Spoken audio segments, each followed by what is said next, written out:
Xin kính chào quý vị và các bạn. Xin mời quý vị và các bạn đến với chuyên đề nhận định thị trường tôm hàng tháng của Vasep số tháng 2 năm 2022.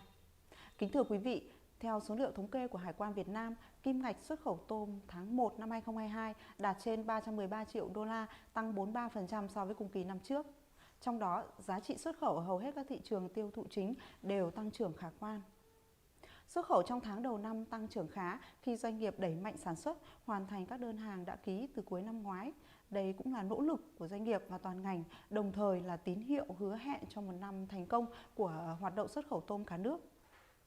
Mỹ tiếp tục là thị trường nhập khẩu đơn lẻ lớn nhất của các doanh nghiệp tôm Việt Nam, chiếm 21% tổng xuất khẩu tôm của cả nước. Xuất khẩu tôm đi Mỹ tháng 1 đạt hơn 67 triệu đô la, tăng 9% so với tháng trước đó và tăng 61% so với cùng kỳ năm ngoái.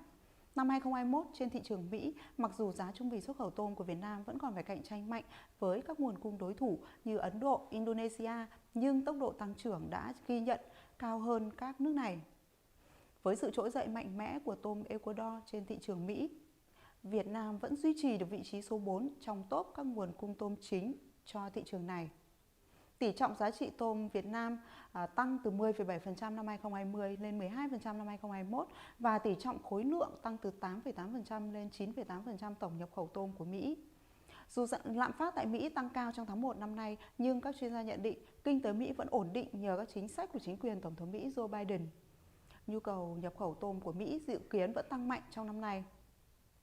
Xuất khẩu sang thị trường lớn thứ hai của tôm Việt Nam là Nhật Bản đạt trên 54 triệu đô la trong tháng 1, tăng 23% so với cùng kỳ.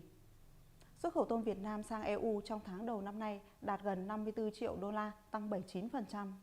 Xuất khẩu sang 3 thị trường nhập khẩu chính trong khối là Hà Lan, Đức và Bỉ tăng lần lượt 116%, 32% và 91%.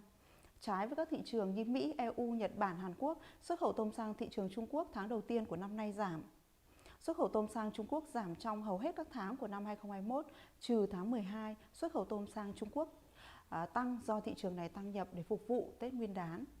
Bước sang tháng 1 năm 2022, xuất khẩu tôm sang thị trường này giảm trở lại, ít nhiều do ảnh hưởng của chính sách không Covid, kiểm soát chặt thủy sản nhập khẩu của chính phủ nước này.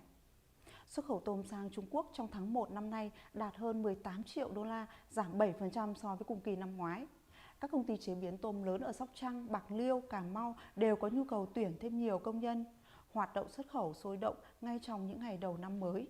Nhu cầu thị trường thế giới tăng. Các yếu tố này hứa hẹn một năm xuất khẩu mang lại những bước tăng trưởng đột phá. Theo một số doanh nghiệp chế biến tôm, tháng đầu năm nay, tâm lý công nhân ổn định, tinh thần khách hàng tích cực hơn so với cùng kỳ năm ngoái.